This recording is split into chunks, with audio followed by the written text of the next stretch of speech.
Amigos, en todo el país estamos ante la última emisión del año 2010 de Mesa Análisis, Actualidad y Política. Esta es una realización en vivo del Sistema de Radio y Televisión de la Universidad Católica de Santiago de Guayaquil. Los saluda Alberto Franco. Este programa es retransmitido por UCSG Radio en 1190 kHz.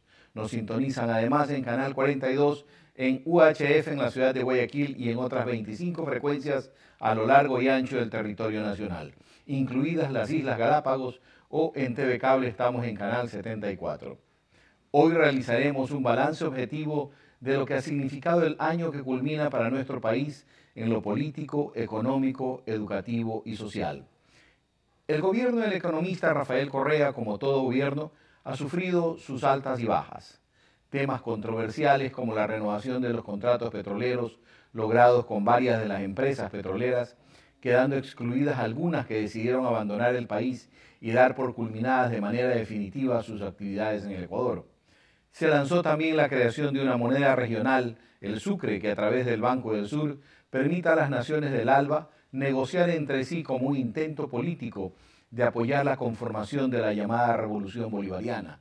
Entre otros hechos trascendentales, dieron mucho que hablar, pero el que más controversia creó fue la Ley de Comunicación, denominada por muchos sectores sociales y ciudadanos como la Ley Mordaza. Varios proyectos pasaron por la Asamblea sin que ninguno sea aprobado. En algún momento la Asociación de Radiodifusores del Guayas, AER, solicitó el archivo del proyecto. Tenemos un extracto de un programa de Mesa Análisis alusivo a este impasse. Veamos.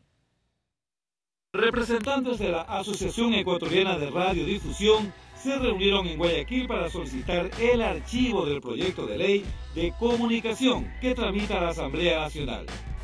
Que no es propiedad de los medios de comunicación, que no es propiedad de los comunicadores, que es propiedad, en el caso particular, de todos los estamentos de la ciudadanía ecuatoriana. Solamente nosotros, AER, somos el vaso comunicante.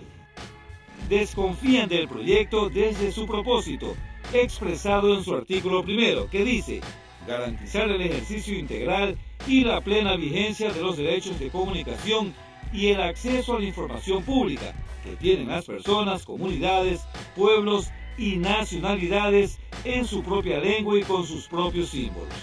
Sugieren los directivos de AER conformar una comisión para que reforme la ley. Que realmente sirva, que sea de técnicos, que sea de juristas, que sea de gente que quiera realmente tener en el país una ley de comunicación progresista. Para el efecto se puede nombrar una comisión técnica, jurídica, y de esa manera salir adelante con una verdadera ley de comunicación, no una ley hecha en base a las sonrisas bonitas de la doctora Carrillo. Opinaron también que sería preferible arrancar desde cero. Sí, yo creo que este proyecto como está tendría una buena base, como he dicho, del respeto a los principios, a los derechos contemplados en la Constitución. ¿Por qué? Porque si en el fondo lo que se busca que sea una ley antinatural, hay que eliminar esa parte. Se mencionó además que los artículos que podrían rescatarse están mal redactados. Son ambiguos y eso es lo peor de una ley, la ambigüedad. La ambigüedad mata a la ley. ¿Por qué? Porque sencillamente dice una cosa que quiere decir otra y entonces vienen las interpretaciones. Y las interpretaciones, como el gobierno pretende tener mayoría en el Consejo de Comunicación, el proyecto se vuelve en realidad disimuladamente un dogal.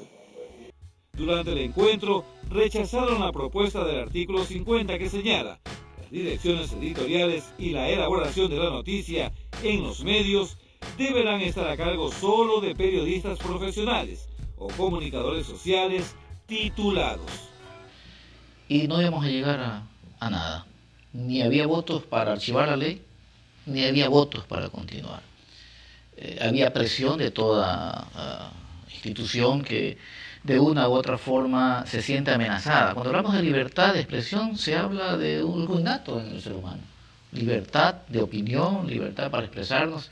Y en ese momento hasta surge naturalmente una rebeldía de cada uno. Hay que luchar por ser libres. Y eso es algo que debemos todos realizar. Yo creo que la Asamblea dio muestras de sensatez, anhelo y espero que no sea un plazo, porque si no, y lo dije yo en esa reunión del día miércoles, ¿para qué vamos a dilatar una situación si vamos a llegar a lo mismo?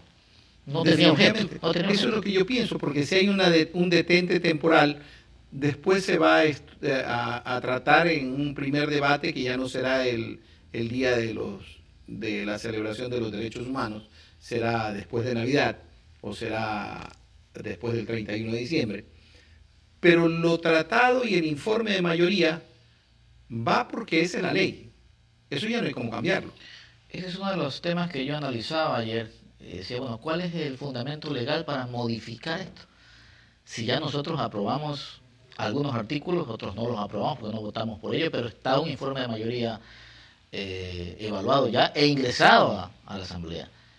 Se pretende hacer un alcance ahora, un alcance a esa ley, ese proyecto de ley que está generado, no sé en base a qué sustento legal, porque claramente la ley orgánica establece los plazos y los mecanismos para ello, ya se cumplieron los plazos.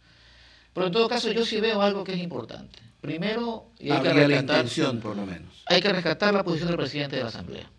Él mismo en persona fue el que dirigió la sesión y dijo, bueno, esta es la situación planteada, en este momento lo prudente sería aplazar hasta poder mejorar e enriquecer esa ley, tomando en cuenta posiciones de diversas entidades que están expresando sus criterios. ¿Usted cree que volvió por sus fueros de origen el presidente de la Asamblea? Yo creo que sí. Déjeme ser muy puntual en eso. Lo vi transparente, lo vi accesible, presionado no me toca juzgar, pero que él en este momento dijo, ok, no es el momento de tratar la ley. Y este proyecto de ley seguirá dando de qué hablar en el 2011, pues su tratamiento está previsto para la segunda quincena del primer mes del año que dentro de 7 días empieza. Otro hecho tratado en Mesa Análisis fue la viabilidad del proyecto político de Alianza País. Recordemos que para el mes de noviembre, la Gran Asamblea del Movimiento País ratificó el plan gubernamental durante la elección de su nuevo secretario ejecutivo, cargo que recayó en el ex secretario particular del presidente Correa, Galo Mora. En Mesa Análisis nos acompañó Gustavo Darquea de la tienda de Alianza País, quien defendió el proyecto gobiernista, acusando a su vez al sistema neoliberal de los males que afrontó el Ecuador durante las últimas décadas. Aquí un extracto de dicho programa. Veamos. Pero sí quiero indicarle que todo este conflicto, especialmente que se desarrolló a partir de la década del 80, con el advenimiento del neoliberalismo, el neoliberalismo justamente quería encasillar a los políticos, a la gente que estaba en funciones del Estado, en dos grupos, simplemente los que querían el desarrollo de la libre empresa, de la empresa privada, ¿ya? Y los que querían simplemente el desarrollo de las sociedades vía el Estado, es decir, siguiendo el esquema tradicional de los antiguos socialismos ortodoxos. Definitivamente eso ha sido superado a nivel mundial, es decir, no existe, yo diría, a excepción quizás de la de Cuba, casi ya ninguna economía en el mundo que pueda considerarse que pueda ser eficientemente manejada solamente desde el Estado. Y por otro lado, también ha caído y ha rodado por los suelos esa idea de que exclusivamente el neoliberalismo va a ser la salvación de la humanidad. Es decir, definitivamente esas dos corrientes entraron en una crisis. Dos corrientes extremas. Entraron en una crisis profunda, ¿ya? De esa lucha a raíz de la caída del muro de Berlín, emergió obviamente triunfante por pocos años el neoliberalismo, como diciendo, bueno, nosotros ganamos luego de la Guerra Fría.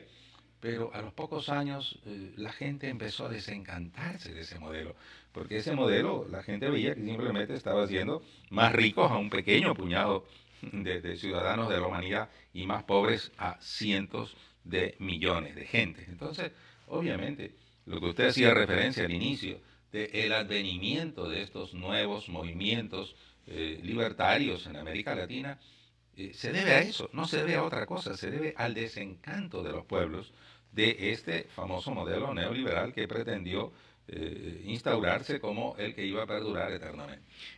El modelo del socialismo al que estaríamos abocados por el proyecto político que maneja el presidente Correa y Alianza País, nos llevaría entonces al otro lado de la balanza, no al lado del neoliberalismo, que precisamente nace en oposición, sino al lado del socialismo. Pero ¿a cuál concepto de socialista nos llevaría? Bueno.